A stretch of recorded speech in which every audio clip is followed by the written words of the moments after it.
ఈరోజు ఈ వీడియోలో నేను మీకు విశాఖపట్నంలో ఉన్న బెల్లం వినాయకుడు ఆలయం చూపించబోతున్నాను. అంతేకాదు ఆ ఆలయ విశేషాలను కూడా మీకు క్లుప్తంగా తెలియజేస్తాను. ఈ వీడియోను చివరిదాకా చూడండి. ప్రస్తుతం ఉన్న ఈ బెల్లం వినాయకుడి ఆలయం ఆదిలో ఒక శివాలయం. ఈ శివాలయం అతి పురాతనమైనది. విశాఖ చారిత్రక మూలమైన వైశాఖేశ్వర ఆలయానికి అనుబంధంగా సముద్రపు ఒడ్డున ఈ ఆలయం ఉండేదని తెలుస్తున్నది. ఈ ఆలయంలో ఉన్న శివలింగాన్ని శ్రీ రామలింగేశ్వర శివలింగం అని పిలుస్తారు. కాలక్రమేణా వినాయకునికి ప్రాముఖ్యత పెరిగి బెల్లం వినాయకుడిగా ప్రసిద్ధి చెందారు. మన భారతదేశంలో ఎన్నో ప్రసిద్ధ దేవాలయాలకు నిలయం. ఎంతో మంది దేవతలు కొలువై ఉండి భక్తులకు దర్శనమిస్తుంటారు.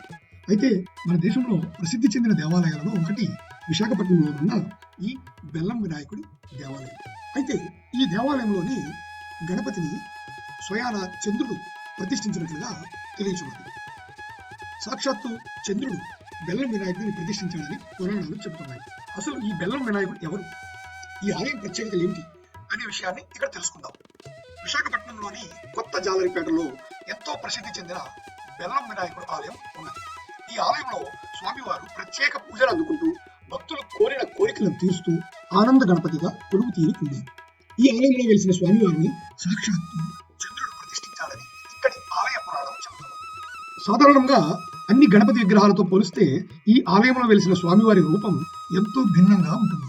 ఈ ఆలయంలో వెలిసిన స్వామివారి తొండము కుడివైపుకు తిరిగి ఉంటుంది. ఇక్కడ స్వామివారికి బెల్లం సమర్పించి భక్తులు భక్తితో ఏ కోరిక కోరినా నెరవేరుతుందని పెద్ద ఎత్తున భక్తులు విశ్వసిస్తారు. ఈ ఆలయాన్ని 10-11 శతాబ్దాల మధ్య చోళులు నిర్మించారని చరిత్రకారులు చెబుతుంటారు.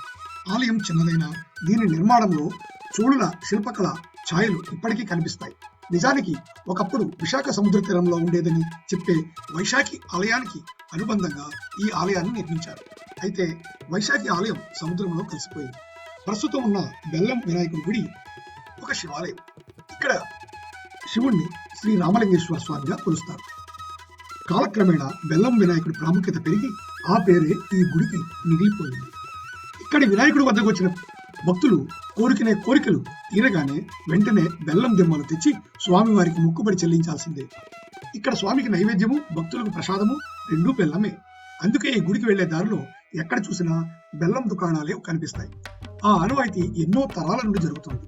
విశాఖలోని అత్యంత ప్రసిద్ధి చెందిన దేవాలయాలలో ఎంతో ప్రసిద్ధి చెందిన వినాయక దేవాలయాలు రెండు. ఒకటి ఆసిల్మెట్ సమీపంలో ఉన్న సంపత్ వినాయక టెంపుల్, రెండోది కొత్త జాలరిపేటలోని బెల్లం వినాయకుడి గుడి.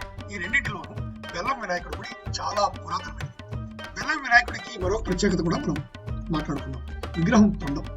సాధారణంగా విఘ్నేశ్వరుడి తొండం ఏ గుడిలో చూసినా ఎడమ వైపుకు వంగి ఉంటుంది. కానీ విచిత్రంగా బెల్లం గణపతి తొండం మాత్రం కుడివైపుకు ఉంటుంది.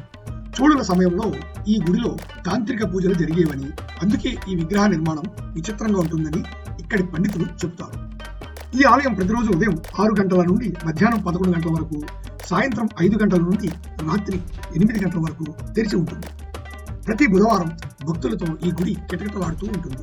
ఇక గణపతి నవరాత్రులకైతే ఇసుక వేస్తే రాలనంత భక్తులు ఈ స్వామిని దర్శించుకుంటారు.